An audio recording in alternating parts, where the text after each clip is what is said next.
At the heart of Nakuru's agricultural municipality lies the raw and actual reality of the recent brew crisis.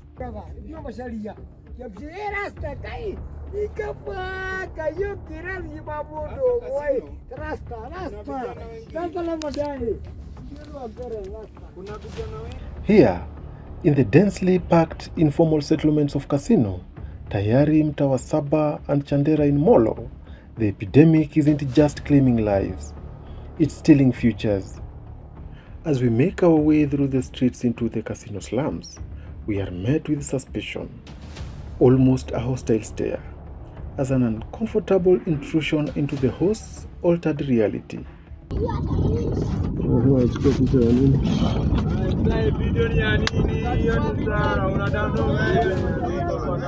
Si mimi ni wenu. Sasa wenu video ni nini? Na tuchukui video. Totiroya video. Wewe ndo ramenya. A chilling surveillance unfolds as the groups monitor our movements.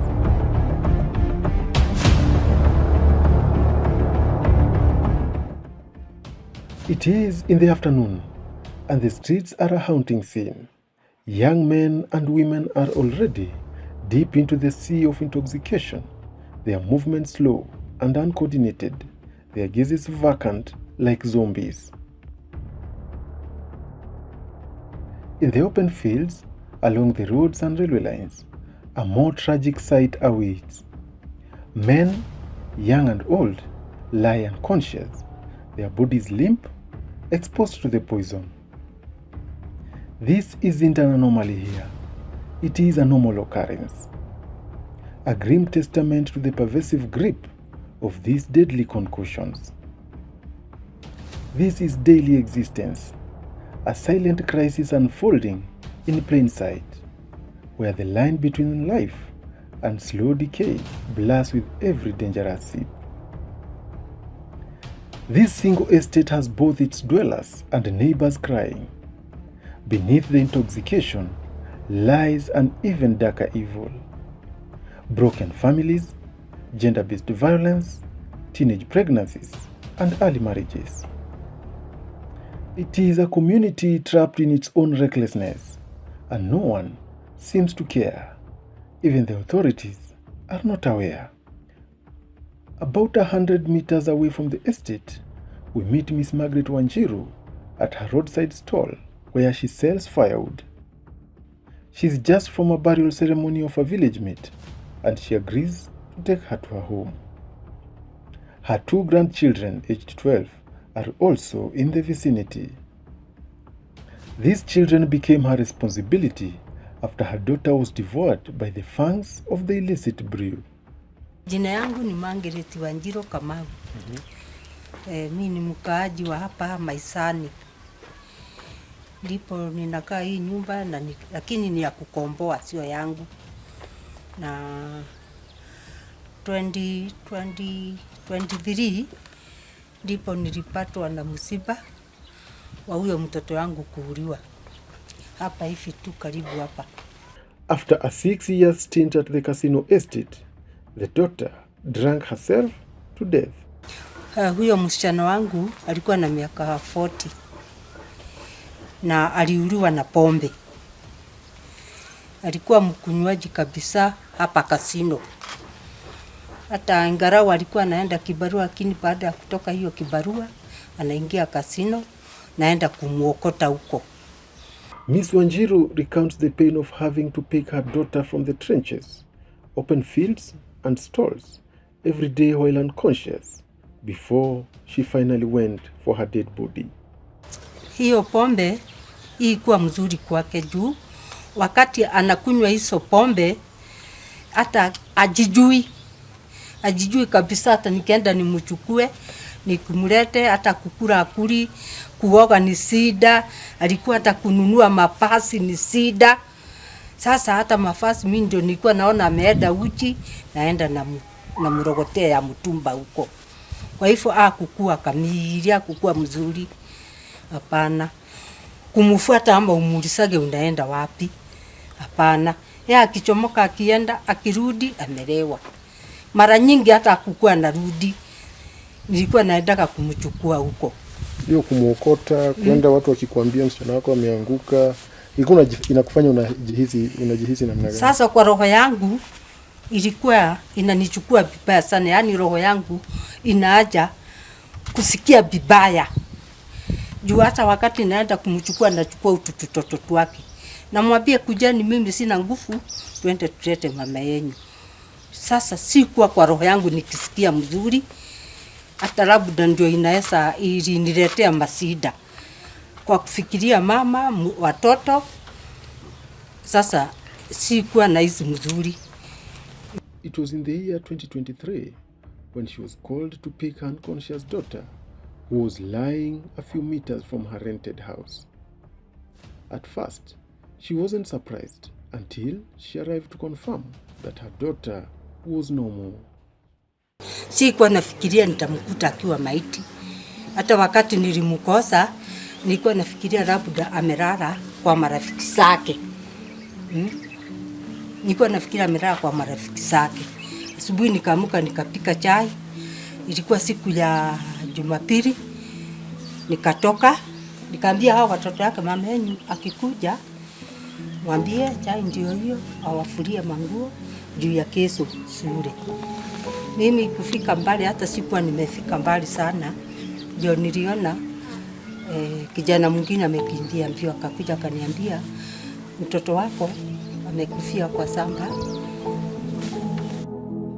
The daughter was a single mother of 4, and her death meant the responsibility of the children fell squarely under her. This is despite Miss Wanjiru having no means. Wakati sasa aliuliwa akaniwachia watoto. Sasa nimekuwa nikingangana na watoto, ni shule, ni chakula. Sasa hata mali mnaniona hapo, hizo tukuni ni kununua. Naweka hapo, ninapata maziwa, napata kuwalisha, napata ingine kidogo. Hata shule mara nyingi ni ile wanafukuzwa. But the mother is even more worried because some of her children are also into the drinking habit and she feels helpless. Pombe hiyo imeenewa, inapangwa mpaka barabara. Hata wewe utakunywa kama maji ukipita. Kwa jinsi sio kitu inawekwa ati kwa siri, ni kitu inawekwa open. This is not her problem alone. Her neighbors too are feeling the weight. Raising children in the estate has become hell for most parents. Yani hapa ni kama brewery. Mtoto akitoka ni pombe. Hata ya majirani hapa wakitoka ni pombe. Ukiona mmoja ni bahati ya Mungu. Lakini walikuwa natoka. Sasa hakuna hata akiongea ajue hata yeye ako na yake hivyo tu. Kwa hivyo ni kitu yenye nyinyi wote mko na shida. Ni kama kitu area hii yote walikuwa wako na watoto aina hiyo. Juu hata mtoto akisoma hakuna mahali anaenda. Kasino ndio certificate. We meet Brian Wesonga, who is visibly drunk. He confesses to the problem, but blames the authority and the brewers for the tribulations facing the community. Pombe zenye zinauzwa hapa hivi, hizi dhano ziezi saidia vijana wetu. Kesho watakufa na kesho kutu watakufa. Hapa kasino, hii kasino inafunga vidodo watoto wenyewe.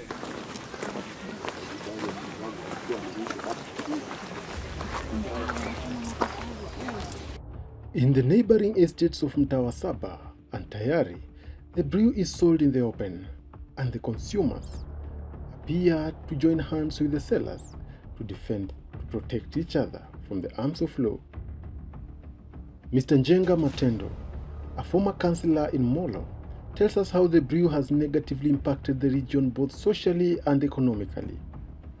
Njenga laments the illicit brew has led to other vices, including increased cases of gender-based violence, rape, defilement, prostitution, among other crimes. Chaingia kwa damu na imekolea. Sasa huyu mtu anakuwa tu ni kama chombo. Si mtu tena ama binadamu, ni kama chombo. Tabia zake ni kama chombo. Wengine wanaishia kunyamaza, hawaongei. Wanaanguka huku. Huyu mtu akiingia nyumbani ni kama muraba, hakuna mtu hapo.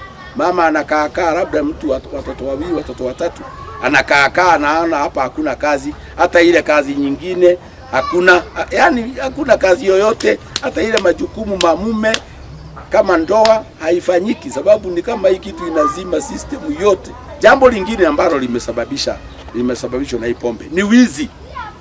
Hii mambo ya mugging, mtu anataka kukunywa, hana pesa, hana kibarua.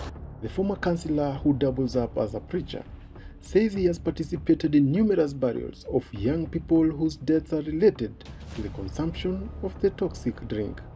Huyu mtu kukinyesha mvua, ni nani atamuamsha? Hata pengine watu wao hawajui hako wapi. Hawa walevi hakuna kusaidiana, ni survival for the fittest.